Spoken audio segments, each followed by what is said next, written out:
Présenter la vision d'un Burundi émergent en 2040 et d'un pays développé en 2060, c'est là la mission que se sont données les autorités burundaises en organisant à Bujumbura du 5 au 6 décembre 2024 une table ronde pour la mobilisation des ressources. Du point de vue des autorités, cette table ronde devrait permettre de l'amélioration du climat des affaires et offrir des mécanismes de financement innovants. Focus sur les perspectives de développement infrastructurel du pays avec M. Dieudonné Dokundane, ministre des Infrastructures, de l'Équipement et des Logements sociaux dans cette nouvelle édition de l'interview. Monsieur le ministre, bienvenue sur Africa 24. Merci beaucoup, madame. Monsieur le ministre, le Burundi, dans sa vision de développement 2040-2060, a présenté les secteurs clés dans lesquels les investisseurs étrangers peuvent se projeter. De votre point de vue, quel est l'impact que cet événement peut avoir sur les activités du ministère dont vous avez la responsabilité? C'est un événement qui est unique dans ce sens où il regroupait les partenaires au développement traditionnel, mais également ceux du secteur privé. La discussion était autour d'un thème essentiel. Le Burundi a une vision de devenir une économie émergente dans les 15 prochaines années, d'ici 2040, et de devenir une économie développée avant l'an 2060. Cette vision exige des investissements importants dans beaucoup de secteurs. Et pour le secteur des infrastructures, c'est un secteur qui, comme vous le savez de par le monde entier, c'est un secteur qui est budgétivore, qui consomme beaucoup de budget. Alors l'impact ou la signification de ce forum pour nous qui sommes du secteur des infrastructures est importante parce que c'est un secteur où nous avons beaucoup d'opportunités. Et nous avons dit pendant le forum qu'il ne faudrait pas que les gens considèrent les défis et croisent les bras. Un pays qui n'a plus de défis, c'est un pays qui n'a plus d'opportunités d'investir. Et ici au Burundi, tout est chiffré maintenant à travers la vision. On connaît combien va nous coûter notre projet de chemin de fer avec Carton Standard. Nous sommes en train de mobiliser 1 milliard de dollars et nous avons démontré que dans les 10 prochaines années, si on n'investit pas dans le chemin de fer, par exemple, on va perdre près d'1,5 milliard de dollars. Pourquoi? Parce que la dépendance au transport routier nous coûte cher. Le transport routier par les camions à l'international, le carburant qu'on utilise, les routes qui sont détruites, tout ça c'est un coût à l'économie. Et ici le message pendant le forum c'était de dire nous sommes autour d'une table pour parler affaires. Nous sommes autour d'une table pour dire aux détenteurs de financement qu'ils peuvent mettre l'argent dans le secteur des infrastructures et avoir des bénéfices. Parce que, de l'autre côté, si on ne le fait pas, nous allons avoir des pertes. On met sur la table, c'est lui qui va perdre s'il n'investit pas, et c'est lui qui va faire des réalisations bénéfiques, et on dégage un résultat heureusement positif. Je vous le dis, on cherche 1 milliard de dollars pour le chemin de fer, on va perdre près d'1,5 milliard dans les 10 prochaines années. Si on n'investit pas dans le chemin de fer, le résultat est net. Le secteur des routes, nous avons un réseau routier de 7000 km, routes nationales, routes provinciales. Alors, les investissements qui sont requis dans les 10 prochaines années sont de l'ordre d'1,5 milliard de dollars pour les routes.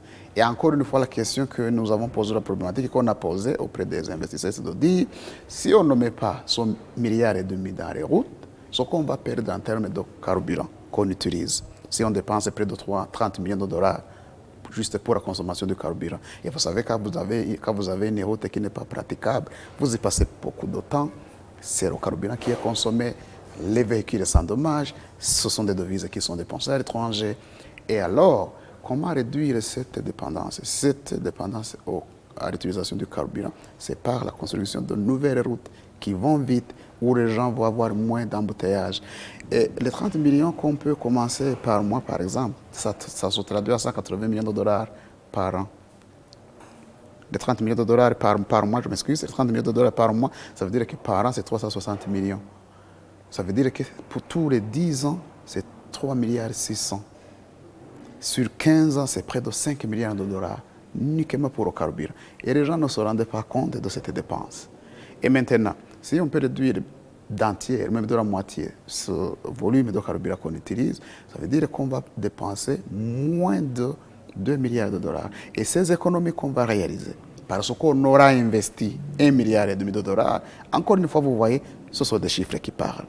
Nous sommes dans un pays où le transport public, surtout urbain, mairie de Bujumbura, dépend à presque 100% de l'utilisation des transports publics basés sur les bus qui utilisent le carburant. Nous avons un projet de tramway qui va faire en sorte qu'on peut récupérer aisément chaque mois pas moins de 5 millions de dollars qu'on dépensait pour le carburant. Et si on récupère 5 millions de dollars parce qu'on a ce projet de tramway, ça veut dire que chaque année, on peut aisément récupérer 60 millions de dollars. Sur 10 ans, c'est 600 millions de dollars. Et un projet qui peut vous coûter 200, 300 millions de dollars, pourquoi ne pas mettre l'argent là-dedans? Donc vous voyez que la logique, le narratif a changé. Nous ne sommes plus à l'ère de dire, c'est vrai, on a besoin des dons, des appuis multiformes, mais cette fois-ci, nous sommes en train de dire, à côté de ces investissements que le gouvernement consentit à travers les budgets publics, à côté de ces appuis de la part des partenaires traditionnels, la Banque mondiale, la Banque africaine de développement, la BAD, le Fonds saoudien, le Fonds cohésif et les autres partenaires, qu'est-ce qu'on peut offrir maintenant au secteur privé pour attirer son appétit et mettre son argent dans le secteur des infrastructures? On ne l'avait pas fait auparavant, mais je pense que nous sommes arrivés à une étape où on n'a plus de choix. Et maintenant, vous allez me poser la question, si le privé y met son argent, quelle est sa garantie? Parce que je viens de démontrer que, d'après les chiffres, on peut y mettre son argent et récupérer pas moins de 25% de bénéfices pendant les 10-15 prochaines années. Nous allons mettre en place, d'ici quelques mois, une nouvelle loi sur le péage routier, ce qui permettra à l'investisseur privé de mettre son argent dans les routes et de le récupérer. Nous allons proposer l'introduction d'une redevance ferroviaire parce que, une fois que le chemin de fer est en place, ça vous permet de récupérer 100 dollars par chaque tonne qu'on importe à l'étranger. Et si vous avez un trafic d'1 million de dollars et qu'on introduit une redevance de 20 dollars, c'est un exemple juste que je donne, 20 ou 30, ça vous permet de récupérer 30 millions chaque année.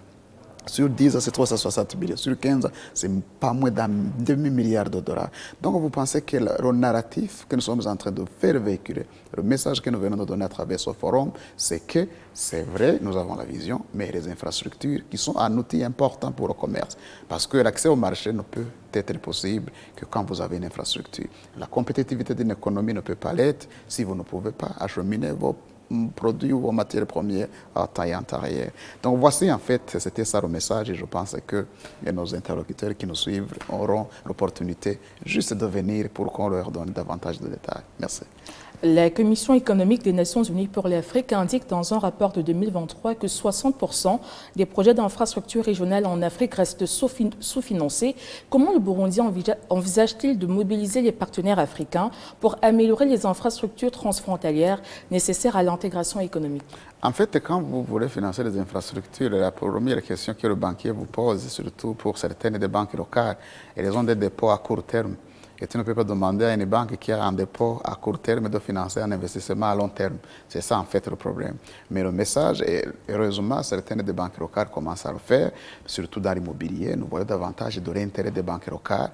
Et nous avons eu des discussions très détaillées avec ces banques. Et maintenant, elles commencent à se mettre en synergie et bâtir des synergies avec des banques internationales. C'est très important parce que des banques internationales qui ne connaissent pas le marché local, ça peut être un blocage. Mais quand vous avez des banques nationales qui sont prêtes à collaborer avec des banques internationales, ça permet justement et aisément de combler ce déficit financier. 60%, pourquoi? 60% parce que le modèle de financement des infrastructures a toujours été traditionnel. Ce sont les budgets de l'État, ce sont les appuis des partenaires multilatéraux et la plupart ce sont des dons et en don vous ne l'avez pas quand vous le voulez. Mais maintenant qu'on ouvre les rapports au secteur privé, on ouvre les rapports aux banques, que ce soit nationales, internationales, aux banques commerciales, mais pourquoi pas pour des investissements qui peuvent avoir un retour pour payer le crédit contracté, je pense qu'on sera en mesure de combler et de quitter cette situation justement de sous-financement des infrastructures et de migrer vers des pratiques qui ont été bonnes par ailleurs. Partout au monde, les économies qui sont avancées, comment est-ce qu'elles financent les infrastructures? Vous mettez en service, les usagers l'utilisent et ils le payent. Voilà la formule qu'on veut adopter aussi. Le plan national de développement 2018-2027 fait de la maîtrise des effets du changement climatique l'un de ses enjeux primordiaux afin de relever les défis auxquels le pays fait face en matière d'infrastructures notamment. Quels sont les objectifs que votre ministère s'est fixé en matière d'investissement pour relever le défi de la résilience climatique? Nous sommes un pays à un relief accidenté. Et ça veut dire que les investissements en infrastructures de transport, surtout les routes, ne durent pas longtemps. le relief est accidenté, nous avons un trafic de sans cesse croissant et les changements climatiques viennent ajouter des soucis additionnels. Et nous venons de commencer un programme de près de 250 millions de dollars, 230-250 millions de dollars avec la Banque mondiale, où nous voulons commencer des investissements en infrastructures routières pilotes. Ça veut dire quoi? Ça veut dire que nous avons utilisé une technologie avancée. Nous sommes en train d'avancer en technologie, construire une route qui ne dure plus 10 ans, mais qui peut faire 20 voire 30 ans. Avec ce genre de projet, c'est vrai, ça coûte cher, mais on n'a pas de choix. Parce que nous avons eu à faire face à ces effets liés au changement climatique. Vous faites une route, après 5-10 ans, il n'est plus là. Vous faites tampon, il est parti. Et malheureusement, nos économies souffrent et font face justement à ces conséquences dévastatrices. Et notre solution n'est que de se rassurer que les investissements que nous sommes en train de mettre en place, ce sont des investissements résilients au changement climatique. Quand je parle du projet de chemin de fer, quand je parle du projet de tramway, ce sont des modes de transport qui dépendent moins de l'utilisation du carburant, qui utilisent de l'électricité.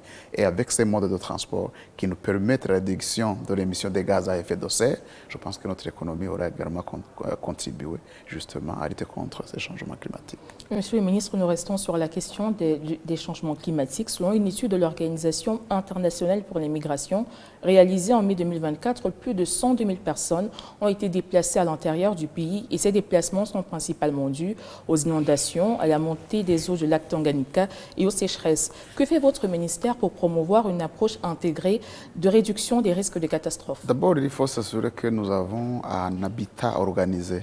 Quand des personnes vont s'installer au bord du lac Tanganyika et au bord de ces cours d'eau qui sont en proie à ces changements climatiques, ça veut dire tout simplement qu'on crée le problème d'avance. Et nous avons une planification urbaine à travers la vision que nous avons qui consiste à ce que maintenant on ne va plus autoriser des constructions anarchiques. Nous avons dans notre arsenal juridique une interdiction pour toute personne de construire sans une autorisation. Et maintenant, avec la promotion immobilière, nous dédions des espaces propices pour les logements, pour l'habitat. Quand vous avez ce genre de planification, ça réduit de façon très significative l'exposition des personnes à ce genre de désastre. Donc nous pensons que dans les prochains jours, nous allons plutôt avoir un habitat organisé d'une telle manière que ça va résister davantage aux effets néfastes liés à ces événements, à ces phénomènes. Dans le cadre des activités de votre ministère, au sortir de cette table ronde, quelles sont les résolutions qui ont été prises pour réduire le déficit infrastructurel du pays? C'était un forum qui était vraiment très important pour ce pays parce qu'à la fin de ce dernier, il y a eu des annonces, des engagements de la part des partenaires de développement traditionnels, de la part du secteur privé. Et nous sommes heureux parce que parmi les engagements, il y en a ceux qui sont dirigés vers le secteur des infrastructures, à commencer par le chemin de fer. Jusqu'ici, nous avions la Banque africaine de développement qui avait fait des engagements, mais nous venons d'avoir davantage de banques internationales qui affichent de l'intérêt et se sont montrées prêtes à avoir des discussions avec nous pour boucler le gap financier. Et pas seulement cela, même dans le secteur de l'assainissement et dans le secteur de l'habitat, nous avons beaucoup de partenaires qui nous ont approchés. Et certains d'ailleurs, nous sommes en train de leur délivrer des espaces et des terrains pour commencer immédiatement la construction des habitats et de l'habitation moderne.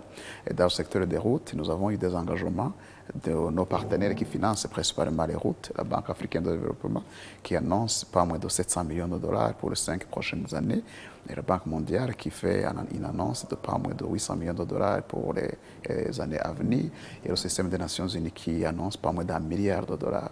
À côté de cela, il y a eu bien sûr des annonces du secteur privé et d'autres discussions qui sont en cours.